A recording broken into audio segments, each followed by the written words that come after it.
right, thank you very much. Hello, everybody. It's your good friend Pozzible here, and I'm back in action doing what I do best, and that is reviewing movies. And I gotta thank Netflix for some of the movie reviews that are coming up here this weekend because they're movies that I only got to watch because they're on Netflix.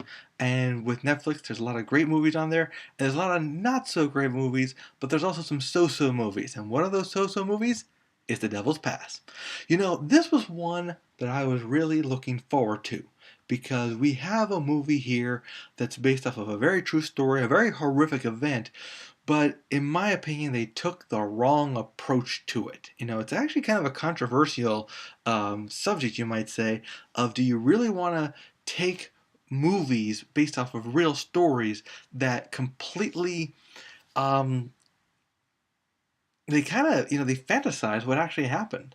The Devil's Pass is based off of, and I'm going to butcher this, the uh, they even pronounce it in the movies, and I still can't pronounce that. It's based off of Death Mountain, okay, or as Mountain of Death, as they say. I believe it's just Death Mountain. But basically, these nine. Now, this is not the movie, okay? This is the premise of the movie. You have to understand. In reality, the real world here, nine people, led by Professor Diablov, the name like I have there, forgive me for butchering that name. Nine kids go up into this mountain range to go skiing. Okay, no big deal, just having some fun. Their third day in, a nightmare happens, and to this day, it's an unsolved mystery. Nobody knows what actually happened. You have the tents were discovered ripped open from the inside out. So for some reason, these people had to escape something. They had to get away from something. The girls were found each wearing the other's clothes. One guy was found; his tongue was missing. He had bitten it out.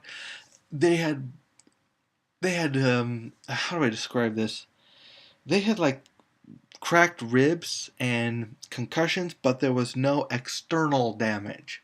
Okay, so in other words, it's like you break your arm, but nothing from the outside hit it. Something inside the arm snapped it, if that makes sense. So horrific event, unsolved to this day. Nobody knows exactly what happened. So what they decided to do is Devil's Pass. It's supposed to be one of those found footage movies where group of five college kids somehow they have the money and the resources and the permission to go into Russia to go to this exact location. Now here is one thing I have to admit they do a good job of. They do a good job of showing you what happened. So they do pay a proper respect to the people who actually died, okay, during this incident. So I'll give them kudos for that. But where they go wrong is first off the cliches. They have the famous, hey, look what, there's a picture of the original kids at a bar that they attended, and so they took a picture also of themselves, and it was kind of supposed to be kind of a cute foreboding, they're going to drink the same drink, and they're going to take the same picture that the doomed people did. Then comes the next incident where they go into the mountains, and it's kind of a long shot, but their characters are supposed to carry it, which they barely do. I give props to the acting and the characters. They actually kind of carry this movie. And then comes the quote-unquote horror, where they realize that stuff is messed up. They're supposed to leave, but they want to stay one more night, but they're not going to survive that night. So much cliches, you can't get scared. And that was my number one complaint about this movie. Ultimately, this is supposed to be a horror movie. Not scary at all,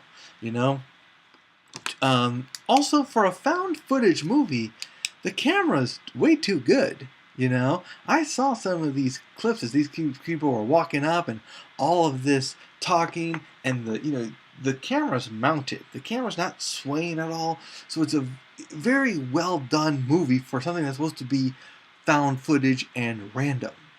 They didn't get to the shaky cam till the end of it, and I hate shaky cam. That said, the worst part about this movie, though, the one that I actually take somewhat offense to, is that this is very controversial. It's somewhat offensive to what actually happened. They take this incident and they create this fantasy around it involving science fiction and aliens and forbidden extreme sciences of stuff happening during that time period. they embellish the history too much. You know, this is like watching the movie The Titanic, and now they're going to say that the Titanic was actually the result of aliens blasting the hull. Okay, not the result of the iceberg. Kind of insults the people that actually went through this stuff. In a fashion. Ultimately, this movie gets a pass. If for no other reasons than one, it's not scary. Two, the way they embellish the history. But if you're interested in learning more about this, maybe watch this part and listen to them talk, because they do delve into the actual history, the real history. It's like they decided to sugarcoat it with some excess frosting and sprinkles that it didn't need, because what actually happened is horrific enough.